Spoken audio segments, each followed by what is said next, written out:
כמה אני בפיפה יכול להפסיד.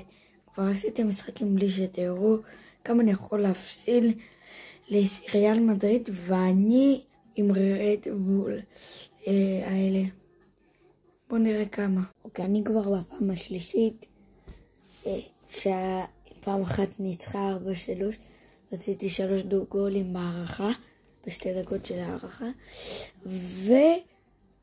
ועכשיו שניצחו אותי בפנדלים, וקודם שניצחו באחד.